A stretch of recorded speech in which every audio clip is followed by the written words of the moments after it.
हर रोज एक नई कहानी देखने के लिए चैनल को सब्सक्राइब करें और बेल आइकन दबाना ना भूलें। अंजलि अपने ससुराल वालों के साथ दिल्ली में रहती थी। अंजलि को मीठा खाना बहुत पसंद था और उसमें उसे सबसे ज्यादा पसंद था गुलाब जामुन। वो गुलाब जामुन देखकर अपने आप को कंट्रोल में नहीं रख पाती। एक दिन सुबह के समय वो अपने कमरे में तैयार हो रही थी, तभी उसकी सास कविता वहाँ आती है। बहू, तेरे तैयारों में कोई फायदा नहीं है। तेरा मायका जाना फिर से कैंसिल हो गया। लेकिन क्यों माँ जी, आप हमेशा मेरे साथ ऐसा ही करती हैं। पहले मुझे जाने की इजाजत दे देती हैं मायके, उसके बाद एंड टाइम पर मना कर देती हैं। क्या करूं बहू, ये तो तेरी किस्मत की बात है। तू एक लौती बहू है ना इस घर की, तो इस घर की जिम्मेदारी तो तुझे ही निभानी पड़ेगी ना। अब क्या हो गया माँ जी, जो आप मुझे मेरे मायके नहीं जाने दे रही हैं? अब कौन सा ऐसा काम आ गया जो मेरे बिना पूरा नहीं होगा? बहू, आज तेरी नंद को देखने लड़के वाले आ रहे हैं, जहाँ तेरा रहना बहुत जरूरी है, इसलिए तू नहीं जा सकती। अब तू जल्दी से जा और कुछ अच्छा सा नाश्ता बनाने में लग जा, मुझे और भी बहुत काम है। कविता इतना कहकर कमरे से चली जाती है और अंजलि गुस्से में बेड से पिलो उठाकर दरवाजे की तरफ फेंकती है। तभी उसका पति अजय वहाँ आता है और वो पिलो उसे लग जाता है। तुम्हारा दिमाग तो ठीक है ना? क्यों भड़क रही हो तुम इतना? भड़क के भी क्या कर लूंगी मैं? मेरी यहाँ किसी को पड़ी ही नहीं है। मुझे बहुत गुस्सा आ रहा है। सबने बस मुझे काम वाली बाई समझ रखा है। अरे इसमें समझने की क्या जरूरत है? काम वाली बाई ही तो हो तुम। अच्छा, अब मैं आपको काम वाली बाई लग रही हूँ। आपसे बस यही इज्जत मिलनी बाकी रह गई थी। बस बस, तुमने तो मेरी बात दिल पर ले ली यार। मैं तो बस मजाक कर रहा था। अच्छा ये सब छोड़ो, मैंने मिठाई लाकर रसोई में रखी है, तुम उसे प्लीज फ्रिज में रख दो। बाकी सब कुछ तो तुम्हें माँ ने बता ही दिया होगा। मतलब आपको भी पता था कि आज निशा को देखने के लिए लड़के वाले आने वाले हैं, लेकिन आपने मुझे भी नहीं बताया। अब बात मत करना आप मुझसे। अंजलि इतना कहकर रसोई में चली जाती है और मिठाई का डब्बा उठाकर फ्रिज में रखने लगती है कि तभी उसके मन में ख्याल आता है। एक बार देखना तो बनता है कि लड़के वालों के लिए कौन सी मिठाई मंगवाई है इन लोगों ने। शायद कुछ अच्छा मिल जाए खाने को।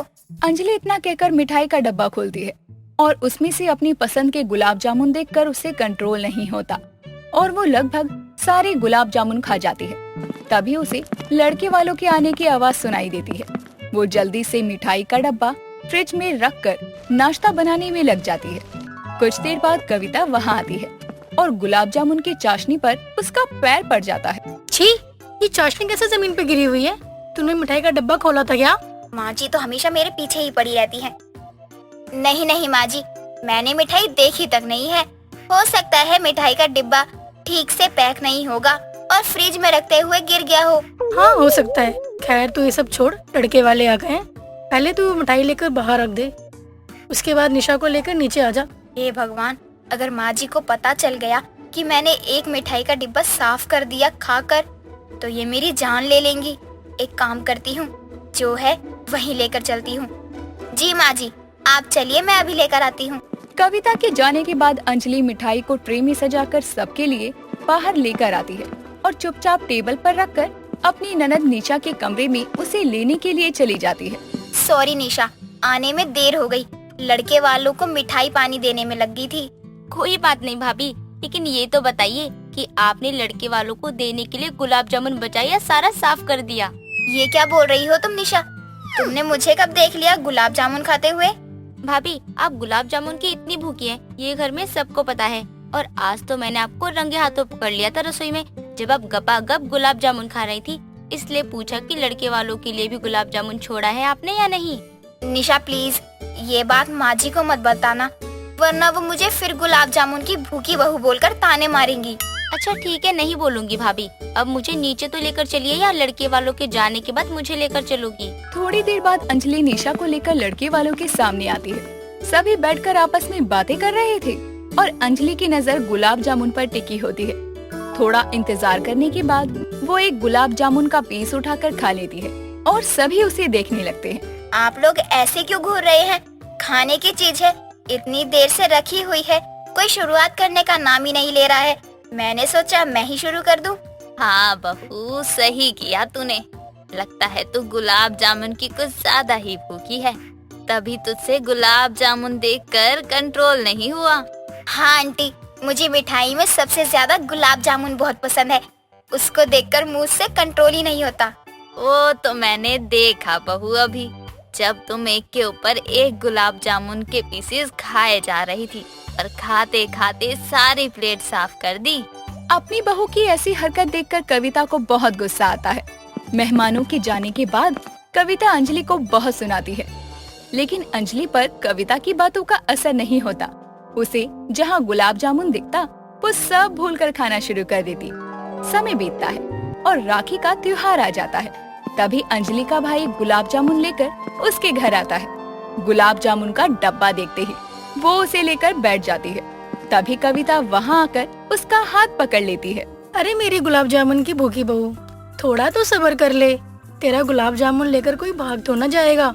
लेकिन आज राखी है, कम से कम अपने भाई को राखी तो बांध दे पहले। गुलाब जामुन खाने के चक्कर में मैं तो भूल ही गई थी कि आज तो राखी है। ये क्या करने जा रही थी मैं? हाँ माँ जी, मुझे याद है। मैं तो बस मिठाई के डिब्बे को देख ही रही थी कि इसमें कौन सी मिठाई है।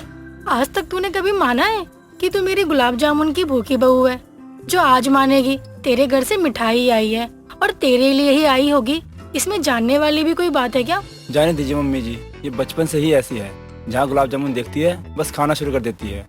बचपन में तो माँ इसे बहुत मारती थी, लेकिन इसकी आदत अभी भी नहीं सुधरी। बेटा मैं सोच रही हूँ तेरी माँ वाला तरीका मैं भी अपनाऊं, शायद ये सुधर जाए। हो सकता है मम्मी जी, वैसे भी लोग कहते हैं कि कोशिश करने वालों की कभी हार नहीं होती। आप यहाँ मेरी इंसल्ट करवाने के लिए आए हैं? नहीं चाहिए आपके गुलाब जामुन मुझे। अंजलि इतना कहकर मिठाई का डब्बा अपने भाई के हाथों में रखकर वहाँ से चली जाती है। कुछ देर बाद उसका भाई उसके कमरे में जाता है और उसे मनाकर नीचे लेकर आता है, जिसके बाद अंजलि अपने भाई को राखी बांधती है और मिठाई खिलाती है और उसके बाद सभी हॉल में बैठकर आराम से बातें करने लगते हैं। अंजलि गुलाब जामुन का डब्बा लेकर वहाँ से चुपचाप निकल लेती है और कमरे में बैठकर खाना शुरू कर देती है। तभी अजय वहाँ आता है। बताओ, लोग अपनी पसंद की चीज खाने के पीछे इतने पागल हो गए हैं कि उन्हें अपने ही घर में चोरी करके खाना पड़ रहा है। आप फिर आ गए। थोड़ी देर और सभी घर वालों के साथ नहीं बैठ सकते थे? मुझे आराम से गुलाब जामुन को एंजॉय भी नहीं करने देते हैं। मैडम, मैं यहाँ तुम्हें गुलाब जामुन खाने से रोकने के लिए नहीं आया हूँ, बल्कि ये बताने के लिए आया हूँ कि आपके भाई साहब जा रहे हैं, उनको विदा कर दो। उसके बाद जितना गुलाब जामुन खाना है खाओ, आराम से बैठकर खाओ। थैंक यू बताने के लिए। आप चलिए, मैं आ रही हूँ। फाइन, लेकिन मेरी बात मानो तो थोड़ा कम खाओ गुलाब जामुन, वरना तबीयत भी खराब हो सकती है तुम्हारी, क्योंकि आजकल हर चीज में मिलावट इतनी होती है। बाकी तुम्हारी मर्जी है भाई। अपने पति के इतना समझाने के बाद भी अंजलि सारे गुलाब जामुन खा लेती है, जिसकी वजह से रात से ही उसकी तबीयत खराब होना शुरू हो जाती है और वो वॉशरूम के चक्कर लगाना शुरू कर देती है। तभी अजय की आंख खुलती है। अंजलि, क्या कर रही हो तुम? क्यों वॉशरूम के चक्कर लगा रही हो? लाइट बंद करो, सोना है मुझे। यहाँ मेरी हालत खराब है वॉशरूम के चक्कर लगा लगा कर, और आपको सोने की पड़ी है। आपने ही तो नजर लगा दी मुझे। मैंने कुछ नहीं किया है, ये सब कुछ तुम्हारे गुलाब जामुन का कमाल है। और खाओ। देखिए, प्लीज ऐसा मत कहिए। मेरी हालत सच में बहुत खराब है। मैं आपसे प्रॉमिस करती हूँ, आज के बाद कभी गुलाब जामुन नहीं खाऊंगी। जैसे तैसे करके अंजलि की रात कटती है। उसकी बातें सुनकर अजय सुबह उसे डॉक्टर के पास लेकर जाता है और उसे दवा पानी दिलवाता है। अपनी बिगड़ती हुई हालत देखने के बाद अंजलि दोबारा कभी गुलाब जामुन को हाथ तक नहीं लगाती। कल की अपनी बेटी वाणी के कमरे में चाय और पराठे लेकर आती है और उसे जगाते हुए कहती है, उठ जा, आखिर कब तक सोएगी? चल नाश्ता कर ले। वाणी नाश्ते का नाम सुनकर जागती है और खाने में वही रोज की तरह सादे पराठे देखकर वापस लेट जाती है और कहती है, क्या माँ, अब जब देखो मुझे ये पराठी देती रहती हो? जो है यही है, खाना है तो खा ले, वरना भूखी रह। इतना कहकर कल की वहाँ से चली जाती है और वाणी को मन मार कर नाश्ता करना पड़ता है। ऐसे ही दिन बीतते हैं। एक दिन कल्कि की माँ की तबीयत अचानक खराब हो जाती है और वो अपनी बेटी और बेटे विपुल के पास आकर कहती है, देखो बच्चों, तुम दोनों की नानी की तबीयत बहुत खराब है, मुझे उनको संभालने जाना होगा। मुझे कोई लड़ाई नहीं चाहिए। तुम दोनों की शादी की उम्र है, फिर भी बच्चों की तरह लड़ते हो। मैं जल्दी ही वापस आ जाऊंगी। ठीक है माँ, आप चिंता मत करो, मैं संभाल लूंगी। और आपको याद है ना, अगर मैंने सब अच्छे से संभाला तो आप मुझे कॉलेज ट्रिप पर गोवा जाने देंगी। हाँ बाबा हाँ, अगर तू सब अच्छे से रख पाई तो तू गोवा चली जाइयो अपने दोस्तों के साथ। इतना कहकर कल की अपने दोनों बच्चों को अच्छे से समझाकर अपनी माँ के पास गांव निकल जाती है। और कुछ देर बाद विपुल वाणी के पास आकर कहता है, दी मुझे कुछ खाने के लिए बना दो, बड़ी भूख लग रही है। माँ को गए अभी आधा घंटा भी नहीं हुआ और तुझे भूख लग गई। माँ ने पैसे दिए हैं ना, जा ऑनलाइन मंगा ले। नहीं दीदी, आप कुछ बना दो ना, आपको मेरी कसम। विपुल के जिद करने पर वाणी रसोई में जाती है और उसे रसोई में कुछ नहीं मिलता, जिसके बाद फ्रिज देखने पर उसे उसमें बन रखे नजर आते हैं और वो YouTube से देखकर बटर लेती है और चाय के साथ बन मस्का बनाकर ले आती है और अपने भाई के आगे रखते हुए कहती है, ले ठूस ले, 2 बन तेरे 2 मेरे। दी ये क्या है, खाना बनाने को बोला था और आप बन पर मक्खन लगा लाई। मैंने YouTube से देखा है, इसको बन मस्का बोलते हैं। भारत की कुछ प्रतिशत आबादी रोज इसको खाकर पेट भरती है। अब से माँ के आने तक हम भी यही रोज खाएंगे। वाणी बन मस्का खाती है और उसे वो बहुत अच्छा लगता है। इस वजह से अब वो रोज बन मस्का खाने लगती है और खिलाने लगती है।